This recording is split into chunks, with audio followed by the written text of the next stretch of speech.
बनाने से पहले भाजपा ने कभी भी उसको उजागर करने की कोशिश नहीं करी। आज भी जो अग्निवीर योजना है, अग्निवीर योजना अग्निवीर भर्ती होना चाहिए, इसका विरोध कांग्रेस नहीं कर रही। कांग्रेस का विरोध उसको 4 साल में रिटायरमेंट करने का है।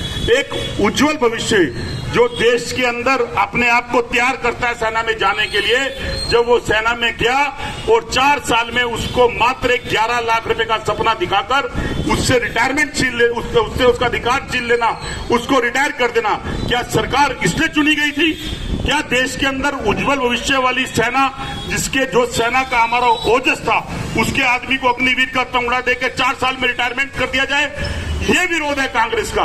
और इसको देश की सत्तारूढ़ सरकार विपक्ष की इस आवाज को आपको गलत तरीके के साथ अपने गोदी मीडिया के थ्रू आपको बता रही है। लेकिन हम हिम्मत हारने वाली पार्टी नहीं है। हमारी आवाज भले आज आप ना सुने, लेकिन हमारे मुद्दे आप जनमानस की आवाज हैं। हमारे मुद्दे वो हैं जो आप चाय की दुकान पर, वो मुद्दे हैं जो आप बस स्टैंड पे या पार्क में करते हो, लेकिन आप कहते हुए डरते हो। लेकिन हमारे नेता राहुल गांधी ने बेबाकी से, निडरता के साथ हर मुद्दों को देश की जनता के सामने रखा है। वक्त का परिवर्तन हमेशा आता है, बदलाव परिवर्तन ही लेके आता है। मित्रों, ये सरकार अगर 2014 में परिवर्तन से बदली थी तो वक्त के हिसाब से भी बदलेगी। मैं पूछना चाहता हूं वीके सिंह जी से, जो कभी जनरल सेना प्रमुख हुआ करते थे, आज केंद्रीय मंत्री हैं। उन्होंने क्या 35 साल की नौकरी के लिए 6 महीने तक कोर्ट में लड़ाई नहीं लड़ी थी? सिर्फ 6 महीने की सर्विस के लिए किसने लड़ी थी? और उसी पेंशन के लिए, और आज वही इस अग्निवीर पेंशन को, अग्निवीर योजना को सबसे बेटर कह रहे हैं। तो अगर आपने सेना प्रमुख होते हुए 35 साल की नौकरी में 6 महीने के लिए कोर्ट में 4 साल केस लड़ा और पेंशन भी ली और 6 महीने की नौकरी भी करी, तो मेरे देश का जवान 4 साल में रिटायरमेंट क्यों ले? वो 4 साल के अंदर नो रैंक नो पेंशन पे क्यों खड़ा रहे? इसका जवाब हम आपसे पूछते हैं। लेकिन ये सरकार ना तो सड़कों पे हमें बोलने देती है और ना सदन पे हमारी बात को सुनने देती है।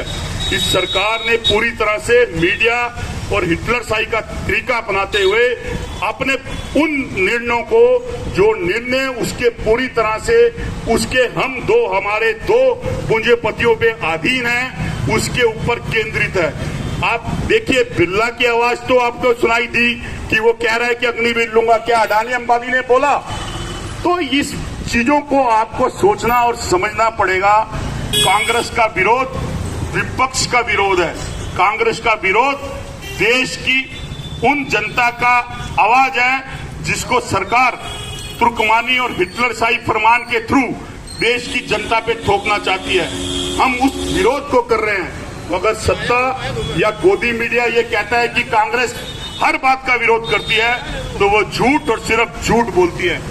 आज मैं जिस प्रांगण में खड़ा हूं वो इंडस्ट्री का प्रांगण है। क्या जीएसटी मिलने के बाद कोई व्यापारी राहत की सांस ले पाया? एक टैक्स की बात करी गई थी कि एक टैक्स के साथ रियायत मिलेगी। क्या जीएसटी के बाद किसी तरह से कोई मिली? उसी जीएसटी के अंदर 6 महीने में 156 यूटर्न आपने लिए। उसी तरह से अग्निवीर के अंदर आप योजना लेके आ गए। 5 दिनों 10 दिनों के अंदर आपने 14 यूटर्न लेने पड़ गए।